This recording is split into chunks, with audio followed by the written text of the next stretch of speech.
হাঁসফাঁস গরমের মধ্যেও কিছুটা হলে স্বস্তির পূর্বাভাস দিচ্ছে আলিপুর আবহাওয়া দপ্তর। এই সপ্তাহে কিন্তু ভালো বৃষ্টিপাত হতে পারে কলকাতা এবং তার আশপাশের এলাকায়, সঙ্গে 40 থেকে 50 কিলোমিটার বেগে ঘন্টায় ঝোড়ো বাতাস বইতে পারে।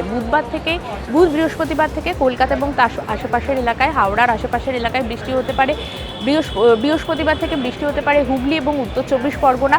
তবে সোমবার থেকে দক্ষিণবঙ্গের পশ্চিমাঞ্চলের জেলাগুলিতেই ঝড় বৃষ্টি শুরু হতে পারে এবং কোথাও কোথাও 50 থেকে 60 কিলোমিটার বেগে ঘন্টায় ঝোড়ো বাতাস বইবে। এক্ষেত্রে মনে করা হচ্ছে যে তাপমাত্রা কিছুটা হলেও হেরফের হবে, মানে আগামী 3 দিন তাপমাত্রা না কমলেও 3 দিনের পর থেকে মানে বুধ বৃহস্পতিবার থেকে তাপমাত্রা 2 থেকে 3 ডিগ্রি পর্যন্ত কমতে পারে। উত্তরবঙ্গে বৃষ্টিপাত চলছিল।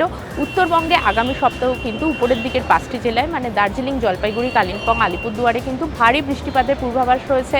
ঘন্টায় 40 থেকে 50 কিলোমিটার পর্যন্ত বৃষ্টি হতে পারে।